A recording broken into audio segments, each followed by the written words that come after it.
We have here, all of these gentlemen have participated in the clean tax cut charrettes, some in multiple charrettes.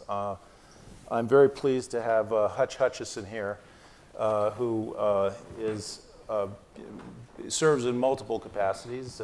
He's been associated with the Rocky Mountain Institute, and he also has his own firm. What is it called again, your advisory? There's a lot of bits and pieces, but I think what you're referring to is actually on the other side of climate, a firm called Resilient Analytics, which tells us how much damage will happen and therefore how we invest against that.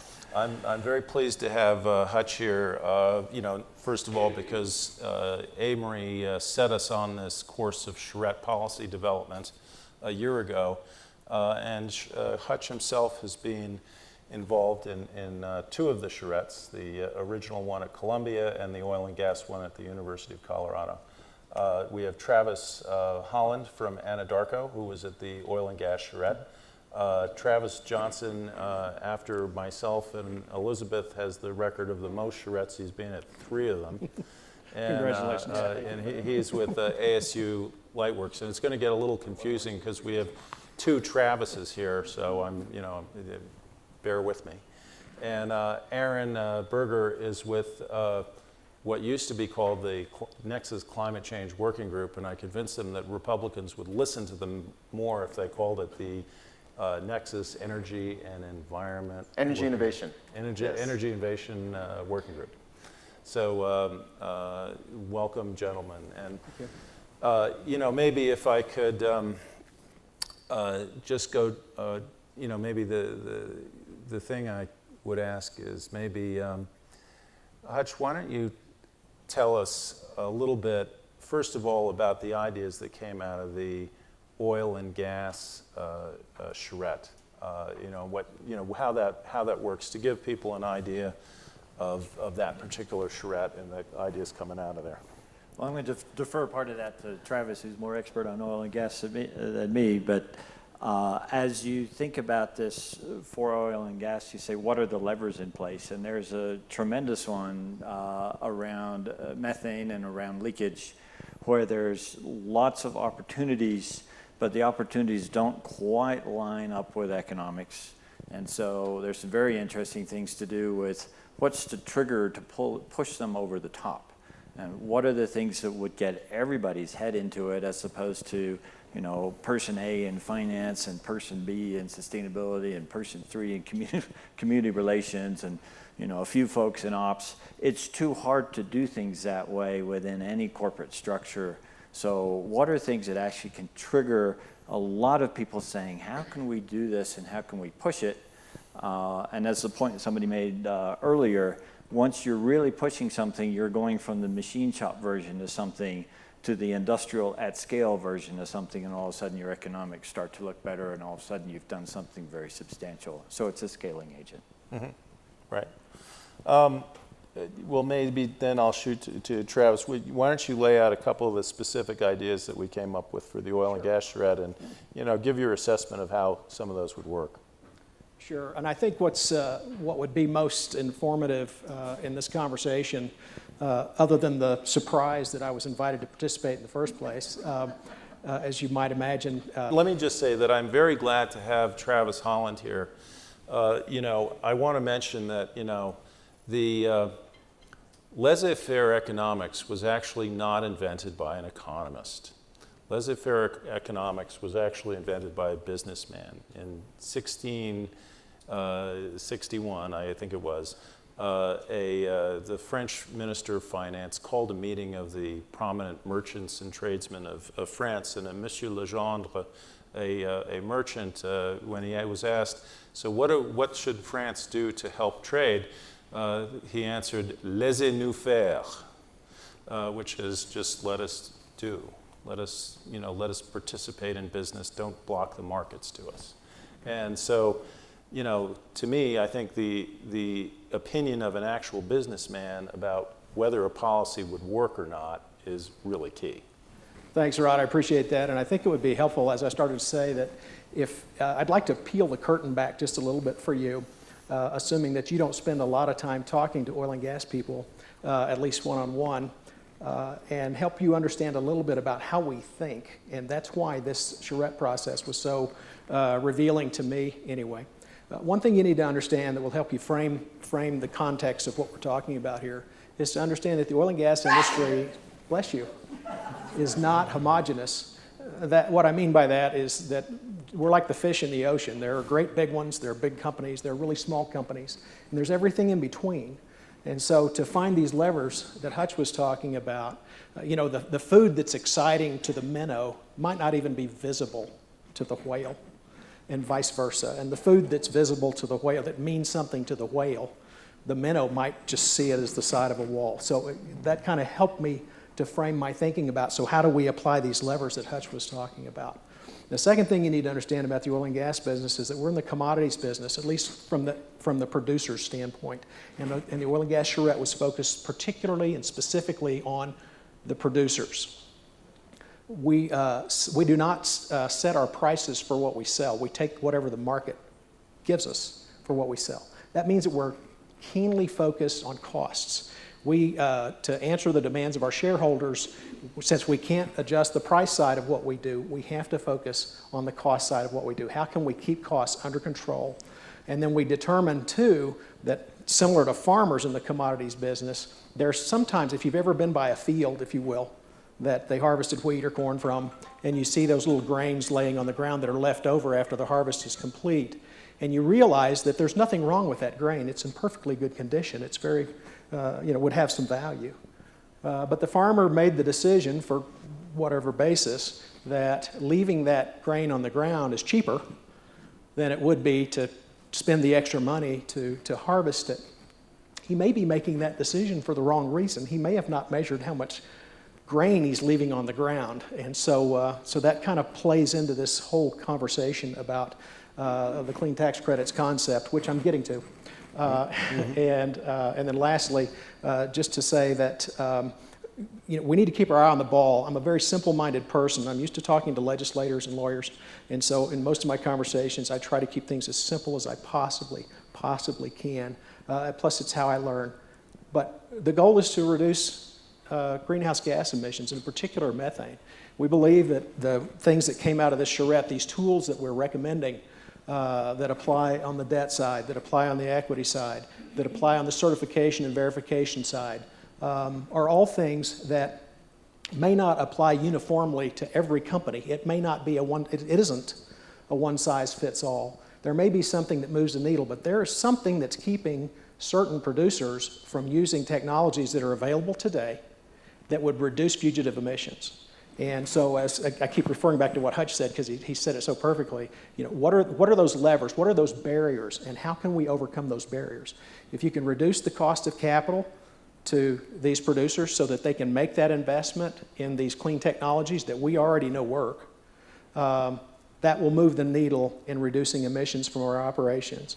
If you can reduce on the equity side, if you can make companies that produce these sorts of things even more attractive through a tax advantage so that they can sell their products at a reduced rate, we just reduce costs again to those producers, and we're working at chipping away at those barriers. I think I'll leave it at that since I've taken so much time, but just to say that the concept of the green bonds, whether you use it through a consortium or directly issued by a company, anything you can do that reduces these costs, that's what it's going to take to get the attention of these oil and gas producers, because we can't adjust our sales price. We have to simply focus on cost. Let me, just let me go back and mention, in light of what you said, there were really two of the most important mechanisms are the debt mechanisms and the equity mechanisms for clean tax cuts, and they can work together in a really interesting way. One of the things that we found when we studied the green bond market was that the debt side is different from the equity side, and there are things that you should and should not do there. One of the reasons that the green bond market is so phenomenally successful, and I mean really, 3,500% growth in 4 years since 2012, a $2.6 billion market versus a $93.4 billion market from 2012 to 2016. Now, that success is attributable to the fact that this market is entirely defined by the market participants. There is no heavy hand of government to defining what the green bond market is. And as we come into this with the idea of a tax-exempt green bond, we do not want to introduce the heavy hand of government in such a way that would kill the market. We don't want to kill the goose that laid the golden egg, or in this case, the green golden egg.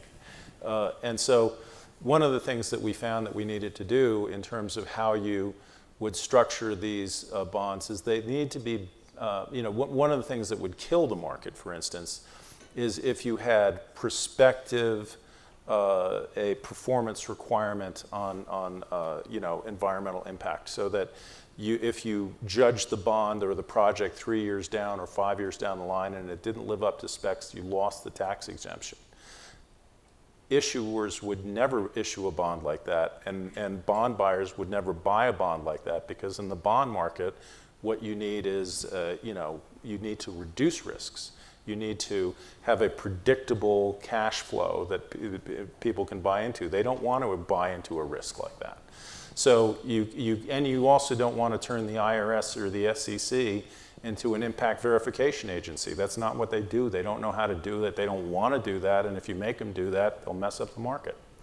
So the best way that we found to make the green bond idea work was to make it based off of certified clean assets that we already know have a high impact, right? So things like zero emission power sources or electric car factories would be things that you know are going to have a high impact. So those kinds of things would qualify.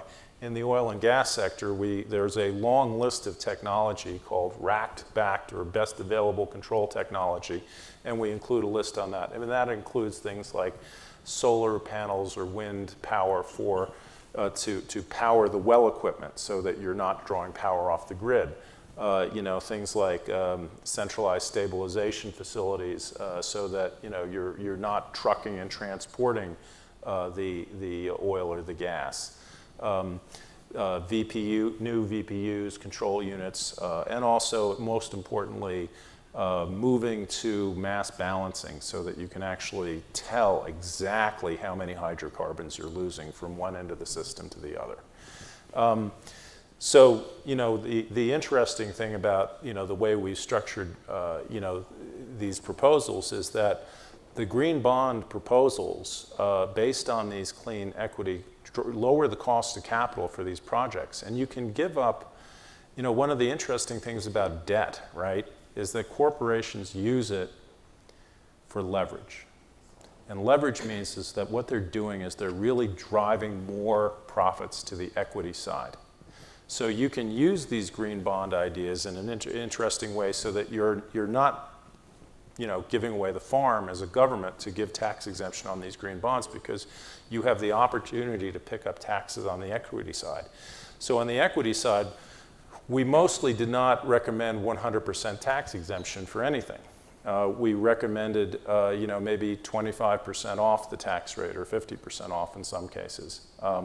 So that, what you're doing is, on the equity side, you can do some sort of impact verification, because on the equity side, equity investors are very used to the concept of performance-based outcomes, right? Your stock price goes up and down based on the performance of your company. So if there's an environmental performance component of that affects the tax rate, we think that investors will accept that as part of the market. So that you can, in the gas industry, we were talking about, I won't get into it because it's a three-phase introduction that we suggested, because there are things that you can do now in the oil and gas industry and things that you can do maybe a few years from now. Maybe you can get into that on your oil and gas panel when you get into it. But the other Travis, Mr. Johnson, you know, you were involved in 3 charrettes. You were involved in the power sector charrette, and you were involved in the clean tech charrette and also the oil and gas charrette. Why don't you tell us a little bit about the results of the power sector charrette and then how that translated into proposals for the clean tech charrette? Absolutely, sure. So full disclosure, I'm not a tax expert. So if there's any tax-related questions, they need to go to Travis over here. I'll just give you an overview of these charrettes and the good ideas that the participants came up with.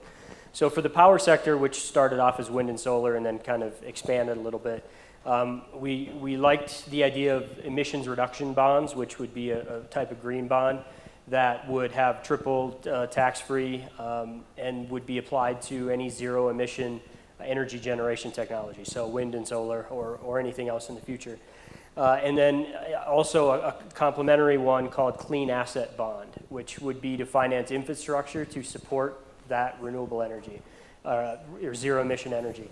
So that could be like smart grids, energy storage, things like that. And again, just to reiterate, you know, that would provide the lowest cost of debt for issuers and the highest returns for investors. And if you heard Rod's comments or Matt Paskey's comments from yesterday, there's potential that that could drive a lot of money into the sector. Also, for the power sector, we kind of adapted a proposal done by Rob Sisson and Conserve America.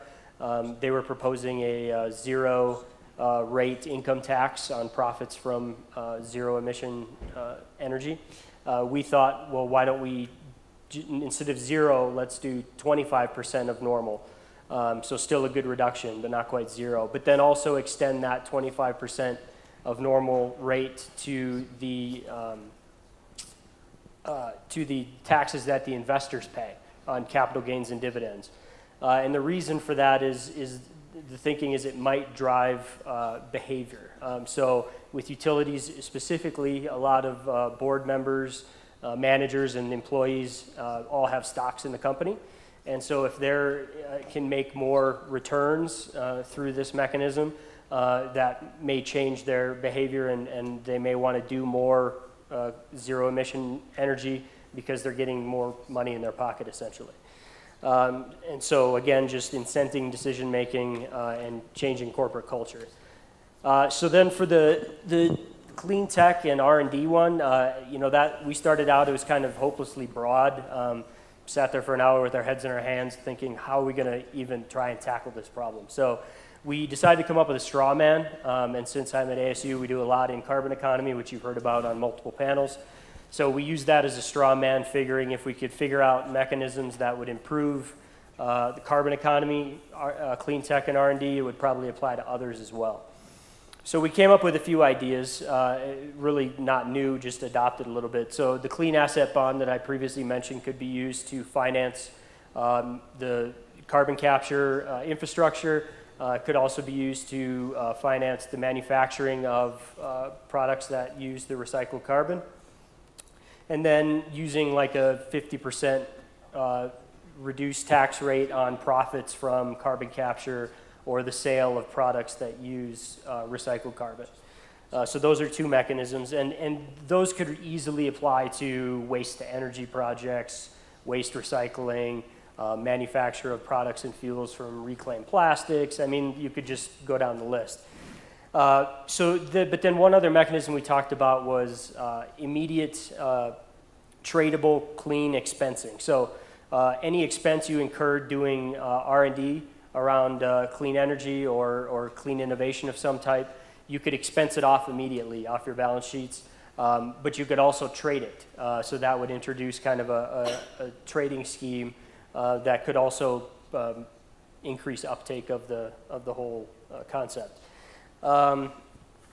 So though that's really good for clean tech, the R&D piece is a little bit harder to get to because, you know, it's early stage. You don't get, you know, it's really not in the tax realm at that point. You know, you're in a lab, you may be outside doing a pilot project. So that's really a gap that we'll need to keep thinking about how we can bring that sector or that, you know, end of the spectrum in. And really that's traditionally been government, funding basic science, TRL 1 and 2 research, and that really needs to continue. Hopefully philanthropic support can step in to help fill the void for the next few years, because we really need that basic science because it provides the foundation for everything we do.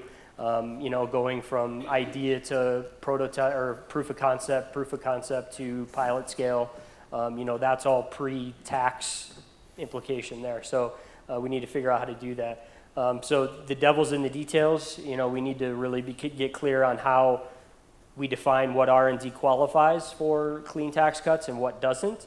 Is it just zero emission energy, or I would argue strongly that how do you reward R&D that helps lower emissions in the fossil fuel industry, which is what you hear about next, what you just heard about a little bit, because we need to stop looking at that industry sector as the problem and help them be a part of the solution, which they want to be.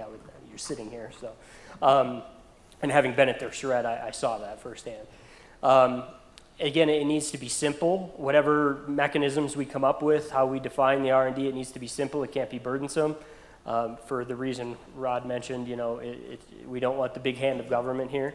And then with R&D, and this is pretty unique, I think, you heard it yesterday in the RPE panel, is most of them fail. So the clean tax cut mechanism needs to allow that and be okay with that. Otherwise, it won't work for R&D. So. Yeah, that's mainly the report outs from those two and my thoughts. So, well, thank you very much. I just want to say, we're not going to go through every single, charrette that we've did. I urge you all to go to, if you're interested, go to cleantaxcut.org, and there's a summary for every single charrette that's 2 pages long, so it's not too much to read. We realize that most busy policymakers are only going to read 2 pages anyway, so we kept it at that length. But I do want to, I'm going to take a little diversion here and just say that, the real estate charrette qualified clean based on the Energy Star program. The R Street work on transportation looked at CAFE. The oil and gas program looked at natural gas star, and looked at, the concept of evolving that into something more robust that we might call oil and gas star, that would be based on mass balancing. There is a opportunity for Mr. Scott Pruitt here, because the EPA has, controls two of these programs that we mentioned as input into CAFE. Mr. Scott Pruitt does not know this, but he could become the first EPA chairman to make himself a supply-side tax-cutting hero by preserving these programs and transforming them into the basis of a supply-side tax cut reward.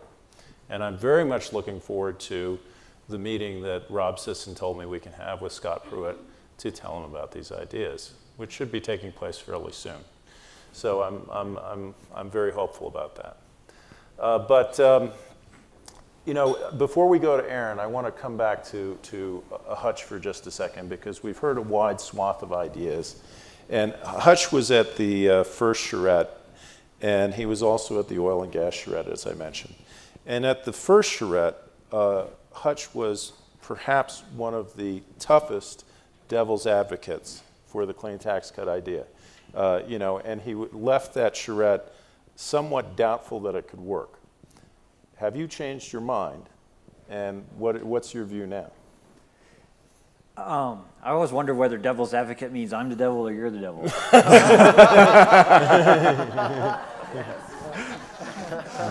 Maybe we both are. No, where I come from on this actually is a pretty funny place. I think that all humans are, pretty creative. We live within these systems that we design. And one of the systems that we design is all these rules, all these governments, all these finance structures, et cetera. It's pretty clear they aren't working too well. So let's redesign them. So whenever anybody comes along, like Rod, and says, let's redesign something on a fundamental scale, I'm all over it. And then the devil, I think, is actually neither of us. I think the devil is actually in the details, as you said. So I was all over, as were, frankly, a number of people in that meeting, to prevent what I thought might be an inappropriate jump. We have a very high-level concept that, has something that might smell nice about it, and jump right into a space of peanut butter application. So we had a breakout group, which was basically on how the heck would we measure this? How the heck would we actually think about, what the practicalities are? And I think we gave you a list of 100-some problems in that, around how do you measure it, et cetera, against a generalized set of targets. And what emerged from that was obviously something that you have followed up assiduously since then, which is, let's look at the sectors. Let's look at more specific structures within these overall designs we use and say, here's a set of levers. How might this work? How might it apply? Are there ways to actually measure something? Are there ways where it won't just turn into yet another version of heavily lawyered greenwashing vis-a-vis heavily lawyered regulators or somebody else trying to deal with it? How can we actually get the humans, we set up these systems, doing the fun bits, which is designing the new stuff, building the new stuff, building the new stuff better, fixing problems that come up. All of those are things that people like to do. The rest of the stuff, frankly, isn't by and large stuff that people like to do, so let's set up systems so we can stop doing it. So what do you think of the ideas that we've come up with? Do you think they are effective and can work? Now I get to be judge and executioner. I really like ideas that say, there's something really big out here, so change the way you're thinking. We need stuff that's really big out here because we have a lot of folks that still need to change the way they're thinking. I've spent a lot of my career going into executive suites, trying to get new constructs in place. And it's hard because there's too much day-to-day crap to deal with. And there's too many forcing functions that are around the side of existing. The guys at my club, the guys at the congressman's office, the people here, the people there. There's a lot of forcing functions for not changing stuff. And frankly, if we didn't have kids, I'm not sure we'd ever change anything. So this is potentially, in some ways, a forcing function to say, hey, we have to add to the agenda some time to think about something that's fundamentally different that's coming down the pike, which is, geez, there's going to be a different flavor of money here. I've talked about this before. There's several flavors of money in anybody's capital allocation. If there's a different flavor of money out there, and I can get the whole finance department saying, hey, company, how might I get some of this, doing some stuff that some of our shareholders and some of the guys on our board and some of those ornery people in the annual meetings are yelling about, maybe we should spend some time actually thinking. And the reason I go there is that, frankly, the most important and difficult thing is actually not any of the stuff we talked about.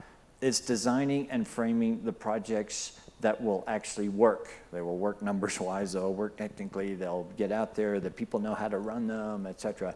That's what's hard, and that's what all these other people setting the scene for that have to be up for, because it is different. The stuff that you're doing with Anadarko, with your integrated gathering, it's different. Why is nobody else doing it? Because it's hard, okay? So we got to do hard stuff, and so we need big prizes, big important things that change people's attention. And so that's why I remain engaged, even though I don't believe anything about the supply side, but I'm still engaged. So, Mr. Holland, what do you think about the ability of the green bond ideas to leverage financing to clean up the oil and gas industry? Do you think that'll help? And to what degree? I absolutely do. And again, back to my earliest comment, I believe that depending on the size of the operation, it's going to be more appealing to certain sized operations and possibly less appealing to others. But I think that's what we need to find out, because as I mentioned, there's the existing technology that we know works that's simply not being fully utilized. That's A. B, some of the things I'll be talking about later with the liquids gathering and all that. It takes a company of a certain, I'll call it financial wheelbase, to be able to do that experiment in the first place. A mom and pop operation cannot engage in that kind of technology. It is simply not going to happen.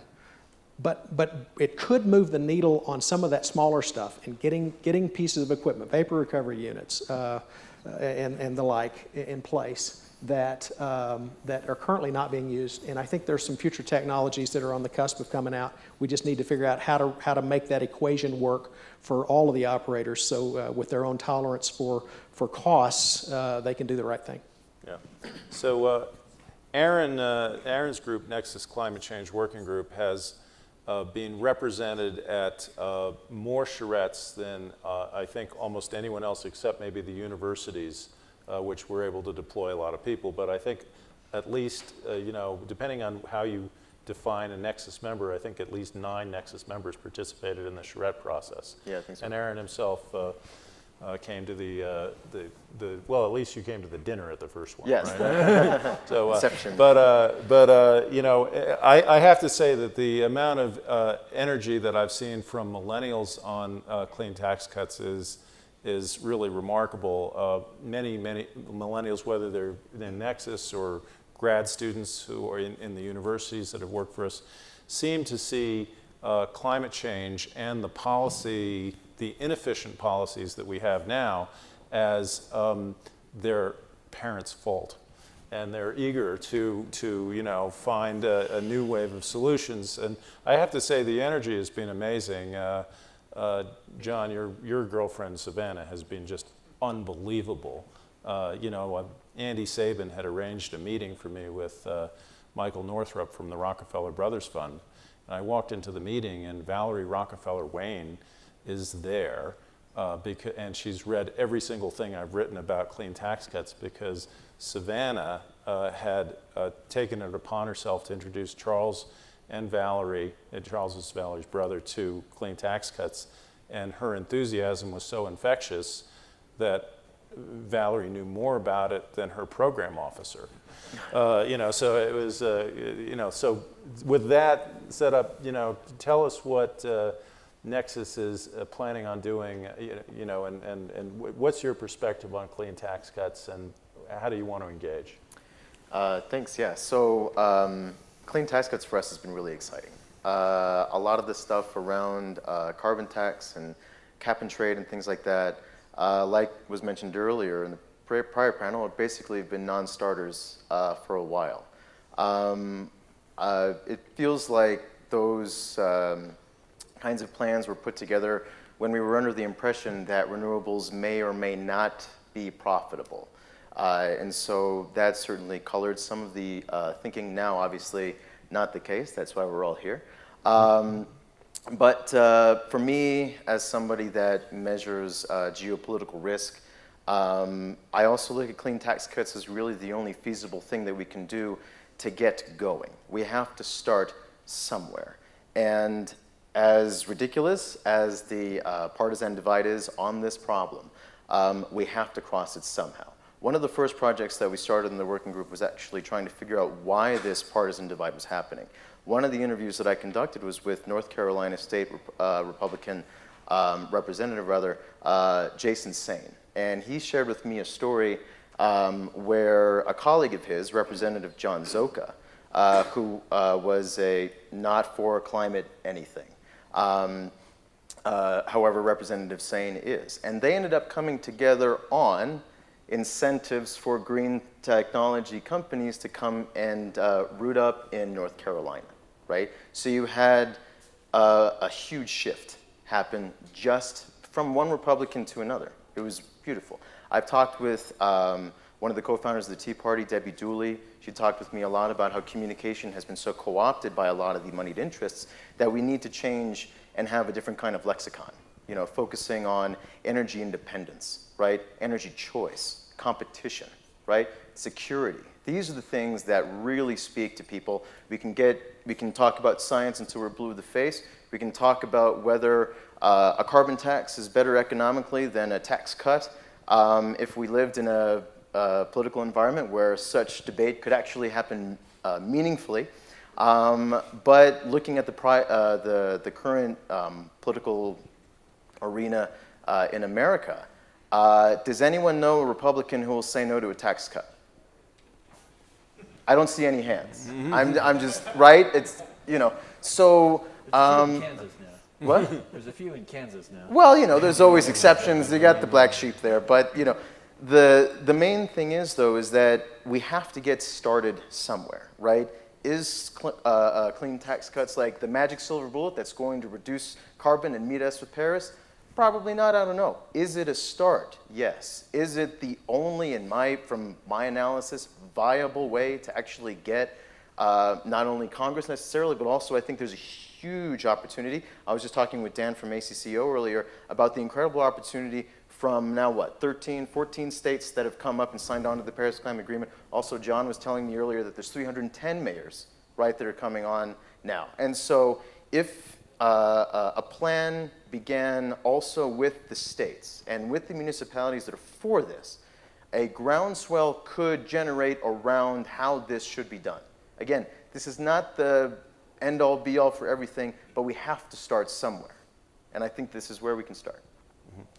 Let me just mention, you might want, I don't know if you want to mention it, but the Atlantic Council, yes. you know, and the, I'm speaking at the Atlantic Council next week, but on Thursday, but there's a we're looking forward to hosting, we're looking forward to co-hosting a charrette there with the Atlantic Council specifically around this and around millennial leadership around this particular issue. I don't remember when the date is. We haven't set the date. The Atlantic Council is thinking of doing 2 charrettes, one with millennial leadership, one with the Green Bonds internationally. Nexus would like to co-host the millennial leadership one. And I have to say that, you know, Savannah continues to be helpful. Roger Sorkin at the American Resilience Project, they're doing the Tidewater film, and Jeff Orlovsky at Chasing Coral.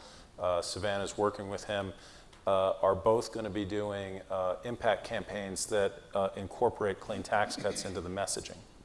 And Nexus people are involved in that as well. We have a minute for a couple of questions.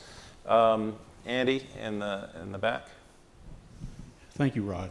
Thank you for your leadership on this. Yeah. It was a thrill to participate in the charrettes.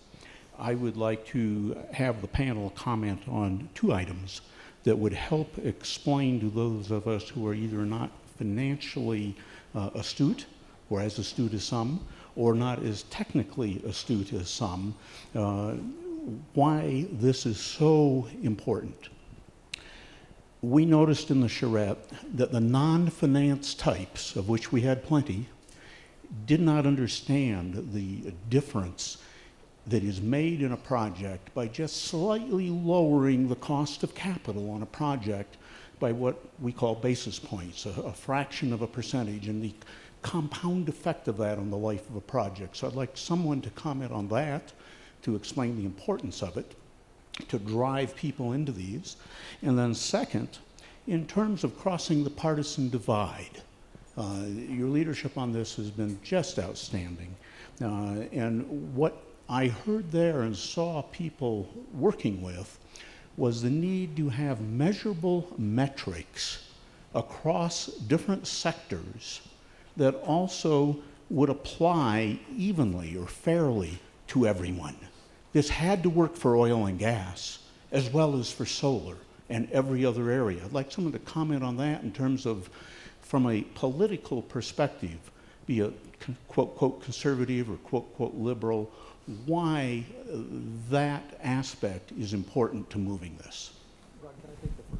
Sure, please. Thank you for the question. I'd like to take a stab at the first piece of it. And like I said, I'm a very simple thinker, and I think I can answer your question very simply. When it comes to reducing costs and the like, that we believe that some of these tools that we're developing here will actually do as far as investment costs, whether it's on the bonds, on the debt side or on the equity side. Inside companies of any size, there is absolute competition because companies do business in various resource plays literally across the globe. We're a capital-intense industry, which means if we don't spend money today, we don't make 10 cents tomorrow. We have to spend money today. So the managers of these various assets within these various companies do battle with each other, and I mean that in a professional way, with senior management, because there's only one bucket of capital at the company that they can draw from, and it's stated in our finances every quarter what our capital investment's going to be. So there's competition within the company to get those dollars so that they can do what they can do with those dollars in their area of responsibility. So it all comes down to which areas of responsibility are going to generate the highest return on that investment. So if we've got an area that's a higher operating cost area, that manager is going to be somewhat hamstrung in trying to get the dollars that he or she would want compared to a manager that, you know, for some reason has an area that has lower operating costs. That's a very simplistic answer to your question, but to me, from an industry insider, that's what drives this conversation, is where do the investment dollars go, because the growth doesn't happen if we don't spend the money today, and we don't get the money today if we can't demonstrate a rate of return that is competitive and that will satisfy our shareholders. And just to finish that, the reason that the basis points matter is that they're investing over a long period and it compounds. It's just like you care about if your mortgage is 3.2 or 3.7 because your payment's 50 or 70 or $100 more a month. It's that math. Mm-hmm. Right. So you bring down that cost a little bit and you can bring down the cost of the outputs a lot. You know, just to go back to your second part of the question about technological neutrality and applying it everywhere, you know, I would go back to, you know, one of my fundamental problems with other climate policies is that many of them are not technologically neutral. They pick winners and losers. They're focused on one area of the economy or even one problem, you know, or they have negative feedback loops, like the carbon tax is perceived by the coal and the fossil fuel industries as being a punishment on them. And so they generate political opposition and blowback. You know, in order to not generate political opposition and blowback, it's necessary, in my view, to try to have a policy orientation that's entirely based on positive feedback loops and to apply that in a technologically neutral manner so that you don't treat anybody really differently. So the oil and gas shred is very important because it shows that the oil and gas industry is fundamentally really no different, that they can be turned cleaner, just like every other industry. You know, the problem of climate change and of pollution, you know, we should not be demonizing, you know, particular industries because it's our fault. All of us flew on jet planes to get here, drove cars, you know, we use our plastic cups when we're not thinking, and, you know, that's the way it is. You know, we're all to blame. So punishing one group is not a good idea. Having rewards that treat everybody equally and let everybody clean up their act is the way we want to go. We ultimately want to transform the fossil fuel industry into the clean carbon materials and clean energy business if we can. That's where we want to go to the end of the road there. You know, using things like you know, the new fuel cells that are coming out that use electrochemical conversion instead of combustion, and the output is a pure stream of CO2, which you can capture and reuse, right, without the flue gas. And, you know, the people are working on that, and that stuff's going to be coming online. But, you know, the real enemy isn't, you know, fossil fuels. The enemy is combustion of fossil fuels. So, you know, we need to look at the processes and step back and stop making enemies of people and level the playing field so everybody can buy in a positive way. We're out of time, but you know, I can't resist. Sally, what's your question? My question is, My question is Short one, though. the measurement and certification piece, that there really is a way to measure how much emission is going to be reduced, how many tons of emission are going to be reduced over X period of time in order to gain the benefits of the tax cuts. What's the strategy for the measurement piece? You know, the strategy really is a little bit different in every industry because the issues are different. And in some industries, it's not even climate change that's the issue. It's like things like agricultural runoff is part of the question. You know, so you know, we had a conversation on plastic waste where, in fact, the climate change, you know, focus on climate change is driving lightweighting, which means that, you know, instead of people using cardboard packaging or glass, they're now shifting to plastic, which is increasing the plastic waste problem. So you know, you need to have a. But I'm sorry, I'm wandering from your question. But you know, mostly, you know, we had a variety of different approaches, and as you heard with the bond question, you have to go with a set of technologies that you know deliver impact, so that the technologies have been measured up front before the law is even written, right? So that you know that the zero emission energy sources, and there needs to be a process to include new technologies. But on the equity side, you can have impact measuring, but it's going to be different depending on your industry. You know, in real estate, we already have Energy Star, you know, that is a really good standard for energy efficiency, and we can have scoring, and we can give people rewards on whether they meet Energy Star or not, or improve against the Energy Star scoring system. But in the oil and gas industry, we're not there yet. Part of our recommendation was to develop something like Energy Star for the oil and gas industry, where you would have a certification program that uses the same kind of metrics. But I go over time, so we must wrap up. And anybody who has any questions, and you know, let me just say, you know, this is a transpartisan, open policy development project, and you are all invited to come tell me how we should apply this and how we can improve this idea. So we're open to suggestions and new ideas, so please let me know. Fantastic.